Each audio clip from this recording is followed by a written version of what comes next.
नमस्कार दोस्तों, आज मैं आपको सुनाने जा रही हूँ ट्रेन दुर्घटना, एक ऐसा भी सफर। कुछ ही दिन बाद सीमा की बड़ी बहन रीमा की शादी थी। सीमा और रीमा के पिता गांव से दूर शहर में मजदूरी करते थे। शादी के दिन नजदीक आ रहे थे। सीमा ने अपने पापा को फोन किया, पापा आप कब आओगे? दीदी की शादी को कुछ ही दिन बचे हैं। सीमा के पापा ने कहा, बस बेटा 2-3 दिन का काम बाकी है, वो खत्म करके फिर आ जाऊंगा। तुम सबके लिए कुछ कपड़े भी खरीदे हैं और मैं नहीं चाहता कि मेरी बिटिया रानी की शादी में कोई कमी रहे, इसलिए कुछ पैसों का भी इंतजाम करके आ रहा हूँ। मुकेश की 2 बेटियां और एक बेटा था। बड़ी बेटी का रिश्ता तय हो चुका था और कुछ ही दिनों में उसकी शादी थी। उसकी शादी के लिए कुछ पैसों का बंदोबस्त करने वह गांव से दूर शहर गया हुआ था, ताकि अपनी बेटी की शादी बड़ी धूमधाम से कर सके और उसे किसी चीज की कमी ना हो। उसके ससुराल वाले और सारे मेहमान भी खुश रहे। वह गांव का रहने वाला अपने बच्चों के सपनों को पूरा करने के लिए शहर में जाकर मजदूरी करता था, ताकि अपने बच्चों को खूब पढ़ा लिखा सके। मुकेश दिन रात मेहनत मजदूरी करके और अपने कुछ दोस्तों से पैसे उधार लेकर वह अपने गांव जाने के लिए ट्रेन में सवार हुआ। उसके सामने वाली सीट पर एक शादीशुदा जोड़ा बैठा हुआ था, जिनकी गोद में कुछ ही महीनों का बच्चा था, जो पहली बार अपने नाना और नानी से मिलने जा रहे थे। बगल वाली सीट पर एक सेठ सेठानी के 2 बच्चे थे, जो अपने माता पिता के साथ खेल रहे थे और बहुत ही खुश नजर आ रहे थे, क्योंकि वे लोग घूमने जा रहे थे। मुकेश इन बच्चों को देखकर मुस्कुरा रहा था।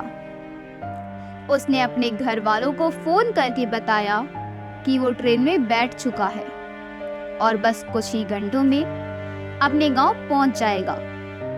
उसके आने की खबर सुनकर घर के सारे लोग खुशी से फूले नहीं समा रहे थे। एक तो अपने पिता के आने की खुशी और साथ ही नए कपड़े, गहने, इन सब की खुशी अलग जो उनका पिता आते हुए लेकर आ रहा था। सफर काफी लंबा था। ट्रेन में बैठे सारे यात्री एक दूसरे से अनजान जरूर थे, मगर वह सब एक दूसरे से अपनी चीजें मिल बांट कर खा रहे थे और एक दूसरे से जान पहचान भी कर रहे थे। वह सारे हंसते खेलते अपनी मंजिल की ओर बढ़े जा रहे थे। आने वाले खतरे से अनजान मुकेश को हर 2 घंटे बाद अपने घर से फोन आ रहा था। उसकी बेटियां उससे पूछ रही थी कि उसने खाना खाया कि नहीं, बैठने के लिए सीट मिली है या नहीं, वे कब तक आएंगे, क्योंकि वो अपने बच्चों और परिवार से पूरे 2 साल के बाद मिलने वाला था।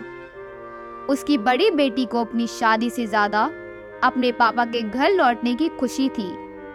वह सबसे बड़ी होने के साथ साथ अपने पापा की लाडली भी थी, इसलिए वह अपने पापा का बेसब्री से इंतजार कर रही थी। बड़ी बेटिया रानी अपने पापा के आने का इंतजार करते हुए दरवाजे पर अपने पलके बिछाई हुई थी कि इतने में उसके ताऊजी बड़े हड़बड़ाहट से घर पर आए। उनकी चेहरे की हवाइयां उड़ी हुई थीं। उनको परेशान देखकर सारे घर वाले उनके पास आए तो ताऊजी ने एक ऐसी बात कही कि सबके पैरों तले जमीन खिसक गई। बड़ी बेटी चिल्लाई, जल्दी फोन लाओ, पापा को कॉल करो। फोन की घंटी बज रही थी, लेकिन आगे से कोई जवाब नहीं मिल रहा था। परिवार वालों की बेचैनी और बढ़ती गई। बेटियों की आंखें आंसुओं से भर गईं। बेटा अभी बहुत छोटा था, वह यह सब समझ नहीं पा रहा था और पत्नी के तो होश उड़े हुए थे। वह ऊपर वाले से अपने पति की सलामती की दुआएं कर रही थी। बेटी अब बार बार अपने पापा मुकेश को फोन कर रही थी। कई बार फोन लगाने के बाद किसी ने फोन रिसीव कर ही दिया। हेलो, मैं इंस्पेक्टर रामपाल बोल रहा हूँ। यह सुनते ही बेटियों के पैरों तले से जमीन खिसक गई। ये जिसका फोन है, क्या उनका नाम मुकेश है? बेटियों ने घबराते हुए कहा। जी हाँ, ये हमारे पापा का फोन है। वे कहाँ है? वो ठीक तो है ना? सामने से इंस्पेक्टर साहब ने कहा। हमें बताते हुए बहुत दुख हो रहा है कि आपके पापा की ट्रेन दुर्घटना में मौत हुई है। मैं आपको शहर का नाम और अस्पताल का पता बता देता हूँ। आप वहां आकर अपने पिता का शव लेकर जाना। इंस्पेक्टर साहब ने पता नोट करा दिया। एक ही पल में परिवार की सारी खुशियां बिखर गईं। जिस घर में कुछ दिनों बाद शहनाई बजने वाली थी, वहां मातम पसर गया। जिसमें बैठे लोग खुश नजर आ रहे थे, हंसते मुस्कुराते हुए अपनी मंजिल की ओर बढ़ जा रहे थे। अब उसमें हर तरफ बस शव ही नजर आ रहे थे। कोई अपनी बेटी की शादी पर गांव जा रहा था, तो कोई अपने माता पिता को मिलने जा रहा था। कोई अपने बीमार रिश्तेदार को मिलने जा रहा था, तो कोई बीमारी के कारण अस्पताल जाने के लिए घर से निकला था। क्या नजारा था वो, दिल दहला देने वाला। उनमें से किसी ने यह नहीं सोचा होगा कि मंजिल के रास्ते में कहीं मौत खड़ी उनका इंतजार कर रही है। अंत में बस यही कहना चाहूंगी कि ऐसी दुर्घटनाओं ने अपने को खोने वालों का दुख दर्द हम शब्दों में बयान नहीं कर सकते। कहानी सुनने के लिए आपका बहुत बहुत धन्यवाद।